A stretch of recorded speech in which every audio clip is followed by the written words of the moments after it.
2020년 5월 부부의 세계 최종회. 시청률 28.4%, 1,400만 명이 봤습니다. 그런데 방송 직후 3개월간 60대 이상 이혼 상담 건수가 전년 대비 41% 급증했습니다.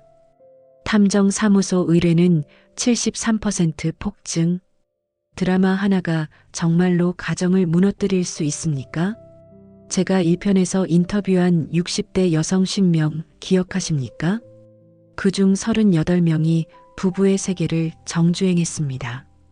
그리고 충격적인 통계가 나왔습니다.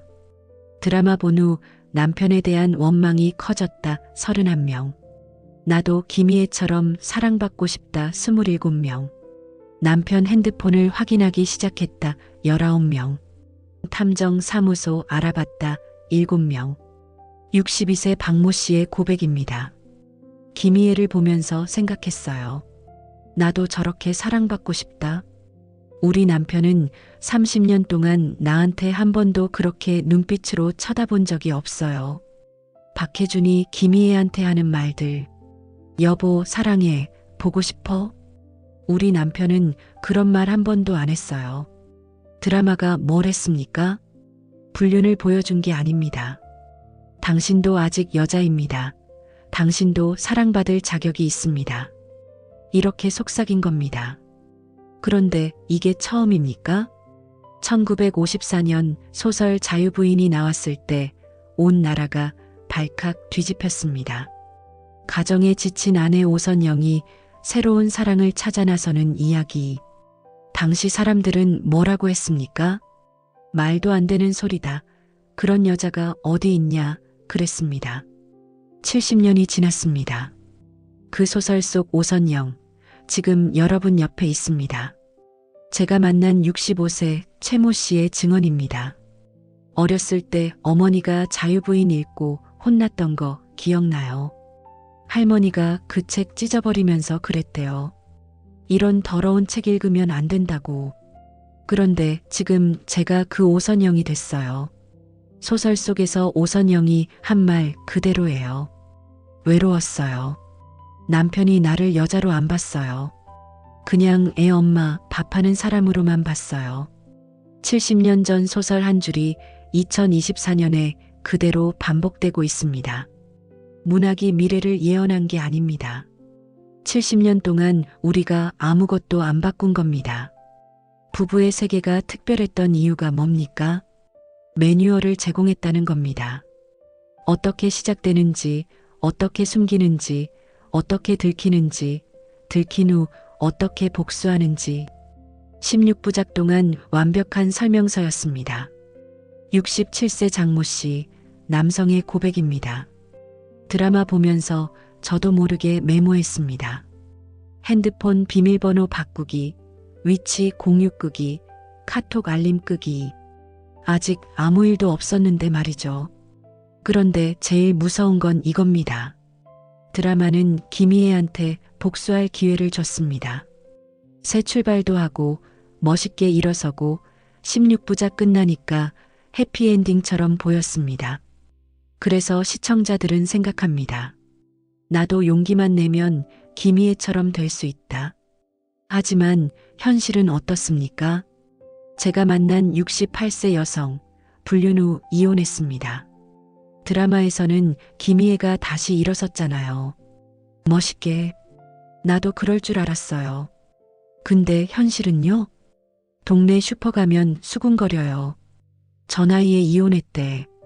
자식들, 큰아들은 6개월째 전화 안 받아요. 재산 분할로 전세 보증금 반 날아갔어요. 혼자 사는 원룸에서 컵라면 먹으면서 생각했어요. 김희애는 배우니까 촬영 끝나면 집에 가잖아요. 근데 나는 이게 내 인생 전부예요. 드라마는 16부작이면 끝나지만 현실은 평생 갑니다. 드라마 끝난 후 실제로 무슨 일이 벌어졌습니까? 법률상담센터 실제 자료입니다. 2020년 6월 8월 부부의 세계 방영 직후 3개월 60대 이상 이혼 상담 41% 증가. 배우자 외도 의심 상담 67% 증가. 재산 분할 문의 52% 증가. 더 충격적인 건 탐정 사무소입니다. 같은 기간 탐정 의뢰 73% 폭증. 의뢰인 연령 1위 60대. 한 탐정의 증언입니다. 드라마 끝나고 60대 고객이 쏟아졌어요. 다들 똑같은 말 하세요. 드라마처럼 제 남편도 그럴까봐 확인하고 싶다고. 실제로 확인해 보면요.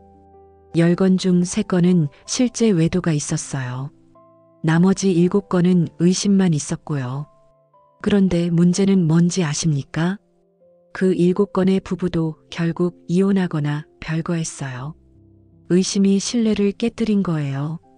드라마 하나가 멀쩡한 부부를 의심의 늪에 빠뜨린 겁니다.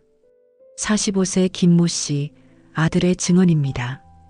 어머니가 부부의 세계 보고 나서 갑자기 달라지셨어요.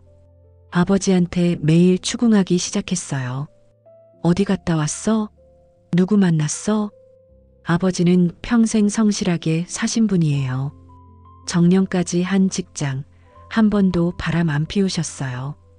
근데 어머니가 계속 의심하니까 아버지가 지쳐서 집을 나가셨어요.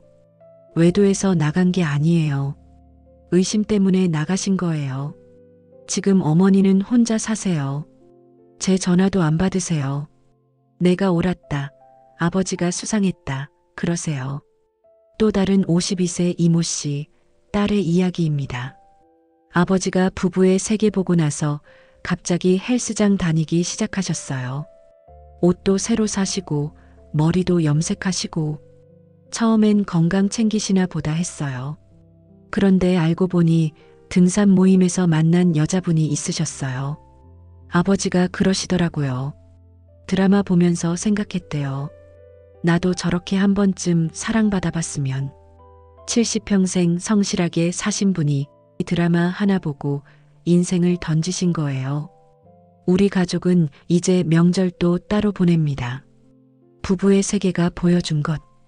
김희애의 화려한 복수, 박해준의 완벽한 파멸, 새로운 시작과 희망. 부부의 세계가 안 보여준 것. 60대, 70대가 이혼하면 정말 어떻게 되는지. 재산 분할 후 쪼그라든 노후 자금. 자식들이 평생 안고 갈 트라우마. 동네에서 받는 손가락질. 혼자 맞이하는 명절, 생일, 추석. 아플 때 옆에 아무도 없는 병실. 70세 정모 씨, 남성의 후회입니다. 드라마 보면서 흥분했어요. 나도 한번 인생 바꿔보자 싶었죠. 40년 산 아내 버리고 등산 모임에서 만난 여자랑 나왔어요. 처음 1년은 좋았어요. 설레고 행복하고. 그런데 그 여자도 나이 들잖아요. 나도 늙어가고. 제가 당뇨로 입원했어요. 그 여자가 한 달 만에 떠났어요. 간병할 자신 없다면서. 지금 저는 요양병원에 혼자 있어요. 자식들은 전화번호 바꿨어요. 연락 안 돼요. 그때 드라마만 안 봤어도 그냥 아내랑 그렇게 살았으면. 그럼 우리는 드라마를 보지 말아야 합니까? 아닙니다. 문제는 드라마를 현실의 가이드북으로 착각하는 겁니다. 드라마는 2%의 현실에 98%의 상상을 섞어서 만듭니다. 그래서 극적이고 중독성이 있습니다. 하지만 명심하십시오. 드라마 속 주인공들은 조명받고 아름답게 나옵니다. 현실의 분류는 추하고 비참합니다. 드라마는 16부작이면 끝납니다. 현실의 상처는 평생 갑니다. 드라마 속에선 새 출발이 가능해 보입니다. 60, 70에 무슨 새 출발입니까? 남는 건 외로움과 후회뿐입니다. 드라마를 보되 드라마에 살지 마십시오. 현실은 드라마가 절대 보여주지 않는 것들로 가득합니다. 자식들의 눈물, 손주들의 혼란, 친구들의 뒷담화, 혼자 맞이하는 쓸쓸한 노년. 여러분 옆자리를 다시 보십시오. 40년, 50년 함께한 그 사람을. 지금 시들해 보여도 말이 안 통하는 것 같아도 그 사람이 당신의 진짜 드라마 주인공입니다. 마지막으로 여러분께 묻습니다. 혹시 드라마를 보고 나서 배우자를 의심해 본 적 있습니까? 아니면 드라마 속 주인공처럼 살고 싶다는 생각을 해본 적은요? 댓글로 솔직하게 이야기해 주세요. 여러분의 경험이 누군가에게는 경고가 될 수 있습니다. 다음 편에서는 남겨진 가족의 지옥을 다룹니다. 배우자가 느끼는 배신감, 성인 자녀가 겪는 트라우마, 5단계로 무너지는 가정의 과정, 상처의 깊이를 직시해야 치유도 시작됩니다. 구독, 좋아요, 알람 설정 부탁드립니다.